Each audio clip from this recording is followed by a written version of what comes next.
नमस्कार, वेलकम। आज जो है हम इंडिपेंडेंट जो भारत में पॉलिटिक्स थी, राजनीति थी, स्वतंत्र भारत में राजनीतिक थी, क्लास 12 के लिए जो पहला टॉपिक चैप्टर है वो है चैलेंजेस ऑफ नेशन बिल्डिंग्स, यानी राष्ट्र निर्माण की चुनौतियाँ। तो हम जानते हैं कि जब हमारा देश आज़ाद हुआ था तो उसमें बहुत सारी चुनौतियाँ चैलेंज थे, और 14 अगस्त मिड रात में या मध्य रात्रि में जो है हमारा हिंदुस्तान आज़ाद हुआ था और उधर पाकिस्तान भी बना था। तो जवाहरलाल नेहरू ने इस संविधान सभा के एक विशेष सत्र को संबोधित करते हुए, भाषण देते हुए, उन्होंने स्पीच देते हुए कहा था कि भाग्यवधु से चिर प्रतीक्षित भेंट, या इसको इंग्लिश में कहे तो जैसे आप यहाँ देंगे कि ट्रिस्ट विद डेस्टिनी, है ना, ट्रिस्ट विद डेस्टिनी। आप यहाँ पर ये देख सकते हो, ओके। ट्रिस्ट विद डेस्टिनी यानी भाग्यवधु से चिर परिचित भेंट मिला है हमको। और अब जान रहे हैं कि इस समय जो है हमारे लिए हिंदुस्तान की जनता जो है प्रतीक्षा कर रही थी इस क्षण की हमको आज़ादी मिले, होप मिले। और इससे हमने बहुत सारे आज़ादी के बारे में, लड़ाई के बारे में बहुत सारे लोग आवाज़ बुलंद किए, आवाज़ उठाए, वाइज रेज किए। और दो बातों पर सबकी सहमति थी। पहली बात यह थी कि आज़ादी के बाद देश का शासन मतलब व्यवस्था कैसा होगा, एडमिनिस्ट्रेटिव सिस्टम कैसा होगा और इसके कैसे चलाया जाएगा। दूसरी की सरकार सबके लिए काम करेगी या नहीं करेगी, या शासन में गरीबों और जो कमज़ोर, जो पुअर थे और वीक थे, उसका ख्याल कैसे रखा जाएगा, विशेष या ऐसे ही।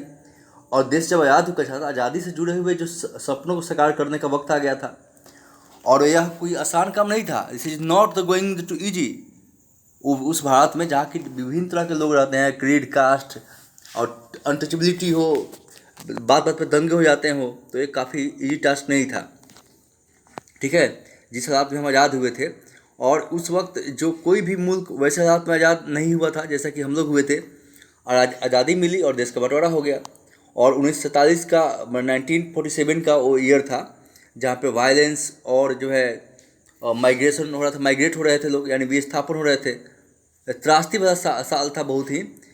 आज़ाद हिंदुस्तान इसी जो कंडीशन में जो है वो लक्ष्य को हासिल किया और एक यात्रा शुरू की। और आज़ादी में जो उथल पुथल हुए, है ना, और डिस्प्लेसमेंट जो भी इंडिपेंडेंट के बाद हम लोगों ने देखा, और उस उथल पुथल में हमारे जो नेता थे, लीडर थे, इस बात पर भटका नहीं कि राष्ट्र की चुनौतियों के चपेट में वो चैलेंज में थे। और तीन जो हम देखेंगे, जो 3 चैलेंजेस था उसके बारे में बात करेंगे। तो भाई कि उस समय चुनौती क्या थी कि हमारी जो पहली तत्कालीन चुनौती थी कि देश को एक सूत्र में, एक मतलब बाउंडेशन में उसको जो बांधा जाए देश को, और जो भारतीय समाज की जो डाइवर्सिटी थी, मतलब उसमें उसको जगह मिले, स्पेस मिले, विभिन्नताएं जो थी। और भारत जो आकार में, मतलब उसका साइज कहा जाए भारत इंडिया का, और डाइवर्सिटी कहा जाए किसी भी कंटिनेंट से, महादेश के बराबर था, उससे कम नहीं था। और बहुत सारे यहाँ पर डायलेक्ट से, यानी बोलियाँ थी, उनकी कल्चर, संस्कृति अलग थी, वे अलग धर्मों के मानने वाले थे, फॉलोअर थे, है ना। और उस वक्त यही माना जा रहा था कि इतनी जो डाइवर्सिटी, विभिन्नताओं से भरा जो देश है, वो ज़्यादा दिन तक यूनाइट नहीं रह सकता था, एक नहीं हो सकता था। देश के विभाजन में लोगों के मन में कई तरह के जो सस्पिशन थी, शंका थी, है ना, कि क्या भारत के भविष्य को लेकर जो, मतलब फ्यूचर को लेकर वो सवाल कर रहे थे, क्या भारत एक रह पाएगा, क्या इंडिया यूनाइट रह पाएगा, क्या ऐसा करने के लिए भारत सिर्फ राष्ट्रीय एकता की बात पर सबसे ज़्यादा जोर देगा, नेशनल यूनिटी के ऊपर, ठीक है ना। फिर कह रहा है कि देयर इज ए क्वेश्चन, लिखा ना, there is a question about the future of India, यानी भारत के भविष्य पर ये लोग कुछ कर रहे थे। या बाकी उद्देश्य जो, बाकी जो हमारे, फिर कह रहा है यहाँ पर नेशनल, यहाँ पर अगर देखें आप, है ना, क्योंकि नेशनल यूनिटी पर ज़्यादा जोर दिया जाएगा, और would mean that rejecting regional, है ना। कह रहा है कि यहाँ पर कि नेशनल आइडेंटिटी को ज़्यादा ध्यान दिया जाएगा। और there was on an urgent questions, क्या फिर क्षेत्रीय उप क्षेत्रीय जो रीजनल पहचान था उसको खारिज कर दिया जाएगा? उस वक्त सबसे तीखा और चुभता हुआ सवाल भी यही था कि भारत में जो है रीजनल जो डाइवर्सिटी थी उसको कैसे जो है मतलब एक रखा जाए, ये सबसे मतलब चुभता तीखा सवाल था। सेकंड जो चैलेंज थे, है ना, सेकंड चैलेंज हम देखेंगे अगर यहाँ से, ये देखिए सेकंड चैलेंज यहाँ जो है, तो क्या है सेकंड चैलेंज कि लोकतंत्र को या डेमोक्रेसी को कैसे कायम रखा जाए। भारतीय संविधान के बारे में पहले से हम पढ़ चुके हैं और जानते हैं कि भारत में जो फंडामेंटल राइट की गारंटी दी गई है, यानी मौलिक अधिकार इसको बोलते हैं, और हर नागरिक को यानी हर सिटीजन को, every citizen have the right to vote. And जो पार्लियामेंट फॉर्म हमारा डेमोक्रेसी है, भारतीय संसद जो है संसदीय आधारित है और रिप्रेजेंटेटिव लोकतंत्र अपनाया है। रिप्रेजेंटेटिव मतलब यहाँ जो लीडर होंगे, पार्लियामेंट्री के प्रतिनिधि होंगे, वो लोकतंत्र को अपनाया, है ना, यानी लोकतंत्र पार्लियामेंट सबसे शक्तिशाली होगा। यहाँ पर देखिए, यहाँ पर एक ये बॉक्स में जो दिया गया है महात्मा गांधी का, एक यहाँ पर आप देखेंगे, tomorrow we will free from the slavery of, मतलब कह रहा है कि कल हम, गांधी इसमें कह रहे हैं हमारे राष्ट्रपिता, कि हम कल अंग्रेजी राज से गुलामी जो था, स्लेवरी मतलब गुलामी होता है, उससे आज़ाद हो जाएंगे। लेकिन अभी रात आधी रात को भारत का बंटवारा भी होगा, यानी भारत बट गया ना हिंदुस्तान और पाकिस्तान में, और इसीलिए कल का दिन हमारे लिए कड़ा कि उन्होंने कहा था कि खुशी भरा भी होगा और गम भरा भी होगा, यानी सौरव भी होगा और मतलब हैप्पीनेस भी हो, दोनों कह सकते हैं, है ना। एक कलकत्ता में उन्होंने कहा था, इस समय जब दंगा हो रहा था तो जो मेखला नोआखली जो जगह था कलकत्ता में, बांग्लादेश वाला बंगाल वाला एरिया में, उस वहाँ पर वो जो दंगाई थे उनको कंट्रोल करने का काम कर रहे थे, है ना। तो इन सभी विशेषताओं से निश्चित हो गई थी कि इंडिया जो है लोकतांत्रिक, यह बात निश्चित हो गई कि भारत जो है एक लोकतांत्रिक ढांचे के भीतर राजनीतिक मुकाबला होंगे, establish democratic, and you have, यहाँ पे कह रहा है ऑलरेडी स्टडी इंडियन कॉन्स्टिट्यूशन, कह रहा है कि भारतीय लोकतांत्रिक संविधान जरूरी होता है किसी भी लोकतंत्र के लिए, और कॉन्स्टिट्यूशन, और इतना भर काफ़ी नहीं होता कि संविधान बना दिए छोड़ दीजिए, ऐसा कुछ नहीं था। और चैलेंज यह भी था कि संविधान से मेल खाते लोकतांत्रिक व्यवहार बर्ताव, यानी जब संविधान बन गया तो उसका बिहेव कैसा होगा, उसका बर्ताव कैसा रहेगा, कॉन्स्टिट्यूशन बनाने से फॉलो करने वाला होना, फॉलो करवाने के लिए होना चाहिए। ये सब थी, ये चैलेंजेस थी हमारे जो लीडर थे हमारे जो देश के, है ना, जिन्होंने आज़ादी पाई थी, जिन्होंने आज़ादी छीनी थी, ठीक है ना। कहा कि अब जो है, कहा है the democratic constitution necessary but not sufficient for the structure. लोकतंत्र में कॉन्स्टिट्यूशन बनाने ही काफ़ी नहीं है। थर्ड चैलेंज क्या थी, तो तीसरी चुनौती थी कि विकास जिसे समूचे समाज का भला हो, ऐसा डेवलपमेंट जो ऑल सोसाइटी जो उसे वेलफेयर और पूरी सोसाइटी के वेलफेयर के लिए हो, भलाई के लिए हो, कल्याण के लिए हो, और ना कि कुछ मतलब हिस्से, समाज कुछ हिस्से को हो। और इस मोर्चे पर संविधान में यह बात साफ हो कर दी गई थी कि सबके साथ इक्वलिटी का बिहेवियर किया जाए, बर्ताव किया जाए, और समाज में जो वंचित लोग हैं, पिछड़े वर्ग के लोग हैं, चाहे वो रिलीजियस हो, कल्चर या धार्मिक हो, सांस्कृतिक हो, है ना, चाहे माइनॉरिटी हो, मेजॉरिटी हो, जो खासकर जो माइनॉरिटी है, जो अल्पसंख्यक है, कम संख्या है, उनको सुरक्षा दिया जाए, है ना, सिक्योर किया जाए उनको। और फिर कह रहा है कि संविधान सुरक्षा दी जाए, और संविधान ने राज्य के नीति निर्देशक सिद्धांतों, यानी state principle of state policy, यहाँ पर इसको अब देखें अगर, तो यहाँ पर दिया हुआ है प्रिंसिपल ऑफ स्टेट पॉलिसी। गोल जो था उसका, गोल मतलब उद्देश्य होता है कि जो हमारे नीति, जिसको हिंदी बोलते हैं नीति निर्देशक तत्व या सिद्धांत, राज्य के नीति निर्देशक सिद्धांत के सभी लोगों के कल्याण के लिए होगा ये, है ना। इन लक्ष्य को स्पष्ट कर दिया गया जिन्हें राजनीति को जरूर पूरा करना चाहिए। अब असली चुनौती, चैलेंज क्या थी कि गरीबी को ख़त्म किया जाए, है ना, यानी पॉवर्टी को, और इसके लिए पॉलिसी तैयार की जाए। और जो हम यहाँ पर देखें, हम इस चैप्टर में क्या देखेंगे कि देखिए पहले कह रहा है इसमें कि स्टेट पॉलिसी वेलफेयर गोल होगा। How the independent India respond to this challenge, कहना कि हिंदुस्तान ने आज़ाद हिंदुस्तान इस चैलेंज को कैसे अपनाया और संविधान में यह तय किया कि जिस लक्ष्य हासिल करना है उसमें देश कहाँ तक सफलता मिलती है। और पूरी बुक जो है इसी सवाल पर हम लोग डिस्कस करेंगे इस बुक में, इस चैप्टर में खास करके। और इस किताब में आज़ादी के बाद जो है भारतीय पॉलिटिक्स में जो लिखी गई उसके बारे में, और खुद जैसे बड़े बड़े सवाल जो उत्तर तलाश करने पाने में हम लोग काबिल हो सके। और देखें कि शुरुआत में 3 कह रहा है कि हम जो चैप्टर है उसमें यह जानने की कोशिश करेंगे कौन की 3 हम लोग 3 चैलेंज का जो बात किए हैं पीछे ऊपर हम लोग पढ़े हैं, और आज़ादी के बाद इसके कैसे सामना किया, आज़ाद जब हो रहे हम लोग तो कैसे किए, है ना। और आज़ादी के तुरंत बाद जो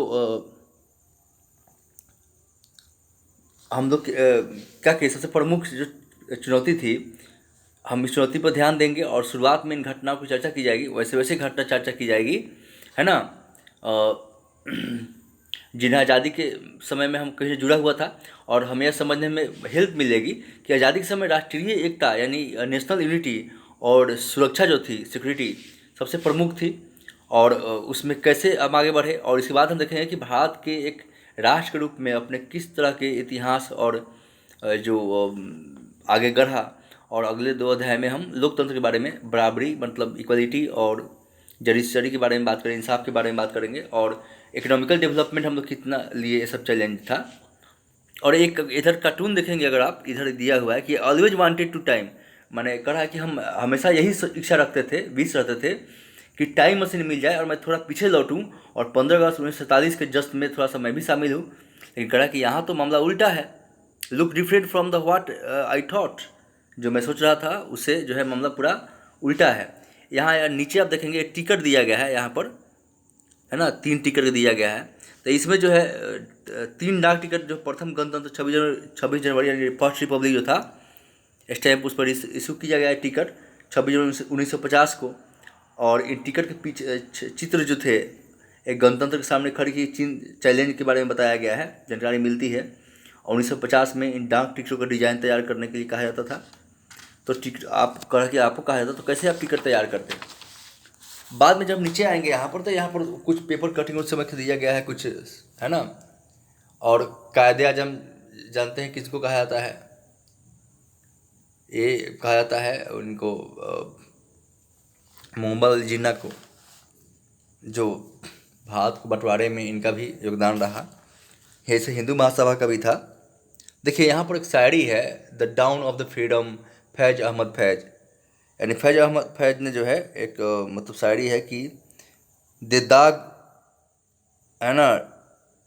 इसमें शायरी आप देखेंगे यहाँ पर, this square the married and brightness, देखिए कह रहा है कि ये दाग दाग उजाला, ये सब गजीदा शहर, वो इंतज़ार था जिसका वो शहर तो नहीं, वो तो शहर तो नहीं जिसकी आरजू लेकर चले थे यार, कि मिल जाएगी कहीं ना कहीं। फलक के दस्त में तारों की आखिरी मंजिल कहीं तो होगा, सबे सुस्त मौज साहिल कहीं तो जाके रुकेगा, नसीफे गम ए दिल, ये ऐसा शायरी है। और यहाँ मोहम्मद अली जिन्ना के बारे में दिया गया है। मोहम्मद अली जिन्ना जो है ये बोलते थे कि बांट दिया जाए, हिंदुस्तान पाकिस्तान 2 हिस्से कर दिया जाए। और बहुसंख्यक यानी मेजोरिटी माइनॉरिटी की बात इन्होंने कही थी। मेजोरिटी में कौन, हिंदू थे, मुस्लिम माइनॉरिटी में थे, और तरह तरह के लोग जो शामिल थे। ऐसे अगर मुसलमान कर है, इनका है कि हमारे जो पाकिस्तान की बात करें तो उसमें जो है मुसलमान पठान भी है, पंजाबी सिया और सुन्नी है, बटे हुए हैं। तो हिंदू भी ब्राह्मण वैश्य खन्नी और बंगाली मद्रासी में बटे हुए हैं। पाकिस्तान अपने आप में आज़ाद है, और एक है कि सभी मंदिर अपना पूजा स्थल पर जाने का जो है आज़ादी हुआ। एक रहे हैं जिन्ना साहब, लेकिन ऐसा कुछ था नहीं, ये तो तुरंत ही मर गए, मोहम्मद अली जिन्ना। और इन्होंने कराची में 1947 के बाद पाकिस्तान के संविधान सभा में अपने प्रेसिडेंशियल स्पीच में जो है मोहम्मद अली जिन्ना जो है कहे थे, यहाँ पर दिया गया है, कहा you are free are the free to go to the your temple, है ना। सबको मतलब जैसे भारत में था वैसे, लेकिन ऐसा कुछ हुआ नहीं। पाकिस्तान इस्लामिक कंट्री हो गया और वहाँ लोकतंत्र भी नहीं बचा है, जो माइनॉरिटी है उसके साथ बहुत ही बुरा होता है ना। अब एक और यहाँ पर अब देखेंगे, यहाँ पर दिया गया है फैज अहमद फैज के बारे में कि फैज अहमद फैज जो है 1911 में जन्म हुआ था, और 1984 में सियालकोट में इनका जन्म हुआ था 1911 में। और विभाजन के बाद पाकिस्तान में ही रहे, और वामपंथी रुझान जिसे बोलते हैं लेफ्ट विंग्स इंग्लिश में, इनका इनका था। और पाकिस्तानी शासन तंत्र में हमेशा इनका टकराव बना रहा और लंबा समय तक इनको जेल में भी गुजारे। और नक्शे फरियादी, दस्ते सबा और जिंदानामा इनके प्रमुख जो है एक पोएट कलेक्शन है, यानी कविता संग्रह है। और 20वीं सेंचुरी में साउथ एशिया के कवियों के फैज जो है बहुत ही मतलब इनका स्थान ऊंचा था, है ना, ये बताया गया है। और वारिस शाह से है एक आगे आप देखेंगे, अगर आगे आप इस पेज में अगर आए तो अमृता प्रीतम भी इधर दिया है और वारिस शाह के बारे में दिया गया है। अमृता प्रीतम टुडे आई कल वारिस शाह। तो देखिए कहा कि आज वारिस शाह से कहती है कि अपनी कब्र से बोलो और इश्क की किताब कोई नया वर्क खोलो। पंजाब की एक बेटी रोई थी, तूने उस लंबी दास्तां लिखी थी और लाखों बेटियां रो रही हैं, वारिस शाह तुमसे कह रही है। ए दर्दमंदों के दोस्त, पंजाब की हालात देखो, चौपाल लाशों से अटा है, यानी पूरा भरा हुआ है लाश से, बॉडी डेड बॉडी, है ना। और चनाब लहू से भरा है, चिनाब जो नदी है कहा कि लहू से यानी खून से भर गया है, रक्त से। और किसी ने पांचों दरियाओं से में जहर मिला दिया है, यानी नदियों में जहर मतलब अमृत की जगह जहर हो गया, ऐसा कहा गया है इसमें। और यही पानी धरती को सींचने लगा है, यानी जहर वाला पानी जो है अब धरती में पानी पटा रहा है, सींच रहा है उसी को। इस जरखेज धरती से जहर फूट निकला है, देखो सुर्खी कहाँ तक आ पहुँची है और कहर कहाँ तक आ पहुँचा है। फिर जहरीली हवा वन जंगलों से चलने लगी है, उसने हर बांस की बांसुरी जैसे एक नाग बना दी है। ये अमृता प्रीतम जो है इनकी कविताएं हैं। और अमृता प्रीतम जो है इनका पिक्चर आप देख रहे होंगे, यह दिया हुआ है। ये पंजाबी भाषा के कवित्री रही हैं, है ना। और कथाकार और लिटरेचर में काफ़ी इनको मतलब इनकी सम्मान है। साहित्य अकादमी पुरस्कार मिला, पद्मश्री इनको ऑनर सम्मान मिल चुका है, ज्ञानपीठ पुरस्कार मिल चुका है। विभाजन के बाद दिल्ली में रहने लगी और लास्ट तक तो ये तक पंजाबी साहित्य की जो है पत्रिका नागमणि का संपादक रहे, है ना,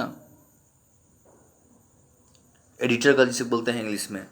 अब नीचे आप देखें, यहाँ आएंगे तो अब यहाँ देखेंगे इसमें आपकी यहाँ पर हमारे जो फर्स्ट पीएम है ना, जवाहरलाल नेहरू, जो हमारे फर्स्ट पीएम हैं, उनके बारे में जो है इधर दिया गया है। एक मिनट रुक जाइए।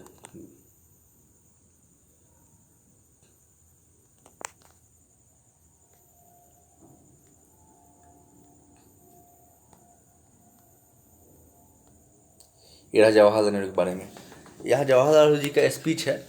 तो ये जो है जवाहरलाल नेहरू जब मुख्यमंत्री को एक पत्र में 15 अगस्त 1947 को उन्होंने लिखा था कि भारत में मुसलमान अल्पसंख्यक की तादाद इतनी ज़्यादा, मतलब भारत में कह रहे हैं भारत में एक कम संख्या में है, लेकिन इनकी इतनी संख्या इतनी है कि वो चाहे भी तो यहाँ से कहीं और नहीं जा सकते हैं।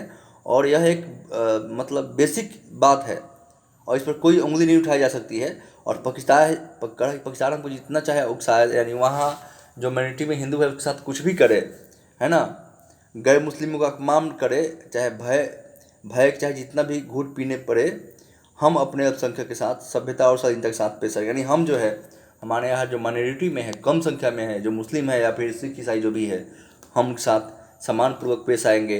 हम अपने सभ्यता कल्चर का जो है वो कहीं ना कहीं हम अपना परिचय देंगे। और कह रहा है कि डेमोक्रेसी में, शासन व्यवस्था में हमें उन्हें एक सिटीजन का राइट देना है और उनकी रक्षा भी करनी होगी।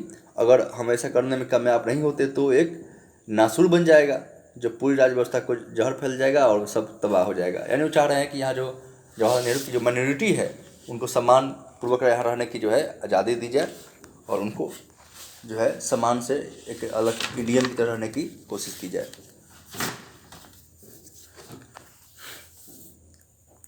तो आगे जो है हम लोग जो है नेक्स्ट वीडियो में और पार्टीशन एंड डिस्प्लेसमेंट, है ना, पार्टीशन और डिस्प्लेसमेंट ये जो है इसका टॉपिक है कि जब पार्टीशन हुआ बर्बाद तो क्या हुआ, बर्बादी ही हुआ। धन माल जन यानी रिसोर्सेज का कहिए, ह्यूमन रिसोर्सेज का कहिए, है ना, तो जब भारत पाकिस्तान बना तो ब्रिटिश इंडिया को जो भारत और पाकिस्तान के रूप में बांट दिया गया। और हम बहुत सारे किताब बुक में इसे पढ़ चुके हैं।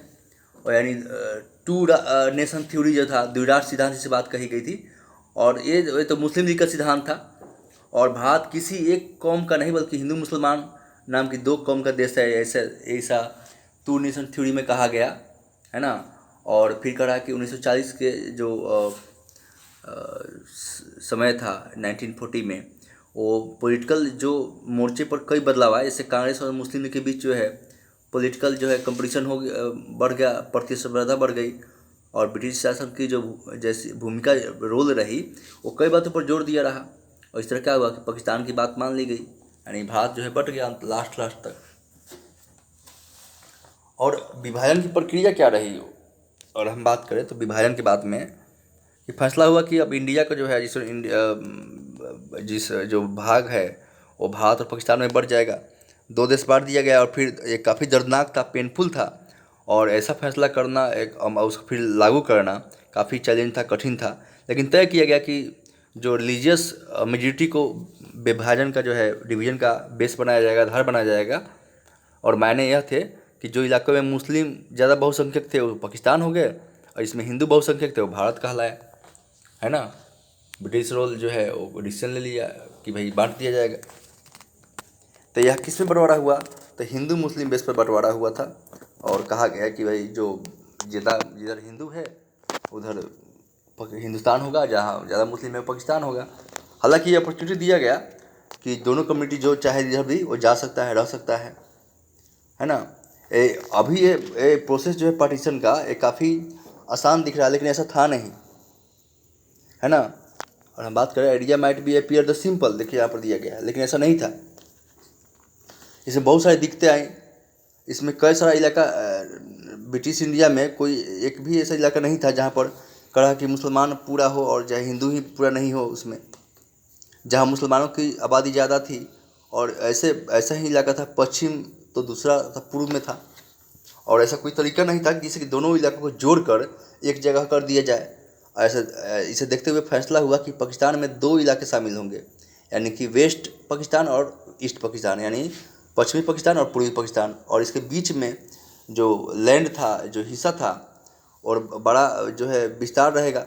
और दूसरी बात यह थी कि मुस्लिम की जो मेजॉरिटी वाला जो बहुमत वाला जो हर इलाका पाकिस्तान में जाने को राजी हो, ऐसा भी नहीं था। और अब्दुल गफ्फार जो था, जिनको फ्रंटियर गांधी के नाम जानते हैं, अब्दुल गफ्फार खान, ये जो वेस्ट नॉर्थ जो स्टेट था उसके नेता थे, यानी पश्चिमोत्तर सीमांत प्रांत के वो नेता थे। और इनकी प्रसिद्ध सीमांत गांधी कहा जाता है, यानी फ्रंटियर गांधी भी के नाम जाना जाता है इनको, अब्दुल गफ्फार खान को। ये नहीं चाहते थे कि बंटवारा हो भारत का। ऐसे तो भारत के लोग भी नहीं चाहते थे कि बंटवारा हो, कांग्रेस के नेता भी नहीं चाहते थे, है ना। और लेकिन द्विराष्ट्र सिद्धांत के एकदम खिलाफ थे, टू नेशन थ्योरी के खिलाफ थे जो अब्दुल गफ्फार साहब थे, है ना। ये गांधी जी फॉलोवर थे। और नॉन कॉपरेशन सिविल मूवमेंट में, यानी सविनय अवज्ञा आंदोलन में इन्होंने बहुत बढ़ चढ़ के हिस्सा लिया।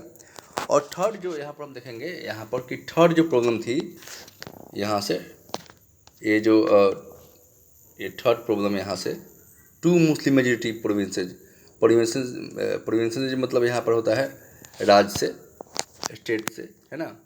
तो एक तीसरी समस्या थी, एक विकट थी कि ब्रिटिश इंडिया के मुस्लिम बहुत प्रांत जो थे, मुस्लिम जहाँ पर प्रांत थे, स्टेट थे, वो पंजाब और बंगाल के बहुत सारे मेजॉरिटी जो है गैर मुस्लिम वाले में थे, यानी हिंदू थे, या है ना। ऐसे में फैसला हुआ, डिसीजन लिया गया कि दोनों प्रांतों का बंटवारा कर दिया, यानी कि पंजाब और बंगाल दोनों का बंटवारा कर दिया गया, है ना। और इसमें वही रिलीजियस मेजॉरिटी देखा जाएगा, धार्मिक बहुसंख्यक के आधार पर होगा। और इसमें जिले अथवा जो निचले स्तर के प्रशासनिक हल्के मतलब को आधार बेस बनाया गया। और 14-15 अगस्त 1947 को मिडनाइट में ये फैसला लिया नहीं हो पा गया था कि कौन किधर हो रहा है। इसका मतलब हुआ कि मतलब आज़ादी के दिन भी ये लोगों को ये नहीं पता था कि वे भारत में है या पाकिस्तान में। और फिर बंगाल और पंजाब में जो विभाजन की सबसे बड़ी मतलब यहाँ पर विपदा साबित हुई, डिजास्टर साबित हुआ है ना। और समस्या ये हुई कि चौथी बार जो विभाजन की सबसे प्रमुख जो प्रॉब्लम थी, कठिनाई थी, वो माइनॉरिटी थी, जिस जो कम संख्या में है, दोनों तरफ के अल्पसंख्यक हो। और जो इलाका पाकिस्तान में है वहाँ लाखों की संख्या में हिंदू और सिख आबादी थी। और ठीक इसी तरह पंजाब और बंगाल के जो इंडियन लैंड थे, वो लाखों की संख्या में मुस्लिम मतलब मेजोरिटी थे, मुस्लिम लोग थे। और दिल्ली के आसपास के जो इलाके थे जहाँ भी मुसलमान की बड़ी आबादी थी, है ना, मेजोरिटी थी, संख्या थी उनकी, वे सब लोग एक तरह से मतलब डरे हुए थे, शासन में थे। और इन लोगों ने पाया कि हम तो अपने ही घर में विदेशी बन गए। अब तो बट गए, तो मतलब जहाँ वो रह रहे थे अपने देश में, अब तो विदेशी होने लोग उनसे नफरत करने लगे। और जैसे ही ये बात साफ हो गई बंटवारा होने वाला है, वैसे ही दोनों तरफ से जो कम संख्या वाले लोग थे, उन पर लोग टूट पड़ रहे थे और मारने काटने लगे थे, हमले होने लगे, अटैक होने लगे। और अनुमान नहीं लगा सकता कि समस्या इतना मतलब बड़ा हो जाएगा। और कठिनाई इसमें प्रॉब्लम ये हुई उभरने के लिए, किसी के पास कोई प्लान नहीं था, योजना था कैसे कंट्रोल किया जाएगा। शुरू में जो लोग थे, नेता यही मानकर लग रहा था कि हिंसा की घटनाएं टेम्प्रोरी है, ख़त्म हो जाएगी और जल्द ही इस पर कंट्रोल कर लिया जाएगा, लेकिन ऐसा कुछ नहीं हुआ। और बड़े भाग में जो है वायलेंस, हिंसा फैल गई, दंगा रैयत होने लगा। और जो कम संख्या वाले जहाँ भी जो भी लोग था, उसका रास्ता यही बचा कि वो अपने अपने घर छोड़ के चले जाए। और ऐसे जो है बहुत सारे कुछ ही घंटों में जो है भीतर करना पड़ा, तुरंत भागना पड़ा सब कुछ छोड़कर। ठीक है, तो आज की वीडियो में इतना ही। हम लोग फिर नेक्स्ट वीडियो में मिलते हैं। बाय ऑल ऑफ यू, देखते रहिए। गुड नाइट, गुड मॉर्निंग, जो भी है, जब भी आप देख रहे हो। कुछ आपको सजेशन होगा, सुझाव होगा, शिकायत होगा तो ज़रूर लिखिए कमेंट बॉक्स में। बाय, पढ़ते रहिए, स्वस्थ रहिए।